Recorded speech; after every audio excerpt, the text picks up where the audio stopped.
అప్పుడు అమ్మిస్తాం.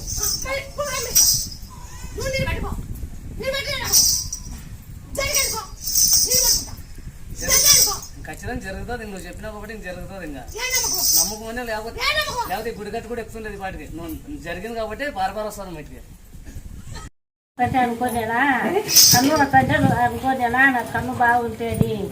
కన్ను బాగైంది మళ్ళీ నాకు జీవాలకు బాగాలేకుంటే అనుకోనేనా. మేము సరిగ్గా మేపలేక తూకాలు రాక పొట్టెలు లేక అనుకుంటే చూసుకొని తూకాలు కట్టండి బాగా వచ్చినాయి. పొట్టెలు తూకానికి అమ్ముకుంటావా బాగా తూకాలు కానీ బాగా వచ్చినాయి. అందుకు వచ్చిన తల్లి నేను ఉద్యోగం తీసుకొని ఇంతకుముందు పెట్టాలనుకొని ముందు చూసిపోయి మళ్ళీ పెట్టాలని అనుకొని ఊరికి వచ్చి పోయినా. మళ్ళీ ఇప్పుడు వచ్చిన పెట్టాలని వచ్చిన. ఇప్పుడు మా ఆయనకు తలకాయ వచ్చి బాగాలేదు కళ్ళు కళ్ళు తిరుగుతా అంటున్నారు.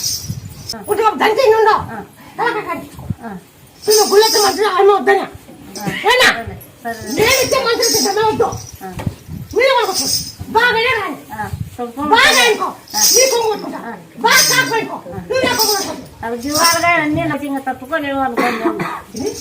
బొబ్బ వచ్చి జీవాలకు ఇంకా పోతాయేమో అన్నీ అనుకుంటాను అనుకుని అనుకున్నట్టు నాకేమో నెరవేరింది. ఎప్పుడు ఇప్పుడు దాన్ని మా ఆయన దాన్ని చూపిస్తాట అట్లా మళ్ళీ చూడని బాగాలేకుంటే బాగుంటుంది. ఇప్పుడు వీళ్ళందరినీ పిలుచుకొని వచ్చిరా. అప్పుడు వచ్చినప్పుడు 10 మందిని పిలుచుకొని వచ్చిరా. ఇవ్వగానే చెప్పింది ఆరోగ్యం బాగాలేకుంటే కొంత బాగుంది అని వచ్చింది ఆమె. కానీ ఆఖరి ఏదో ఊపిచ్చి కింద పోయింది అది ఇది అని గస వస్తాను. ఇక్కడ పోయినాక అయితే నీకు బాగా నచ్చారు. నేను నువ్వు అంటాను చెల్లు చెప్తాను తొలిచాకు తమలపాకు ఎందుకు ఉప్పురాయి తిను అంటే ఏమో నాకు తెచ్చిన కాడికి చెప్తానా తిను ఆ తల్లిని తలుచుకొని అంటే తగ్గినట. ఇప్పుడు సుమారుగా ఉంది. నమ్మి నమ్మక తినగాకు ఖచ్చితంగా నమ్మి తిను బాగుంటది ఆ తల్లి కాడికి. అప్పుడు రాత్రికి ఏం జరిగిందో తెలియదు. మళ్ళా వరుసనాడు అట్లా అయింటే కర్నూలుకి గోవాకి అదంతా తీసుకుపోయింది.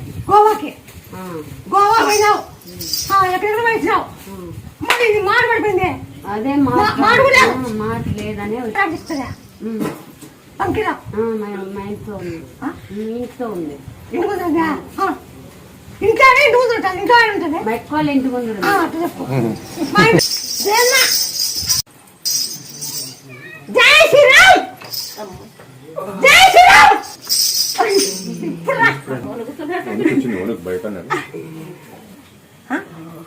నువ్వేందా లేదా నువ్వేంది కదా ఏమైంది నువ్వేందా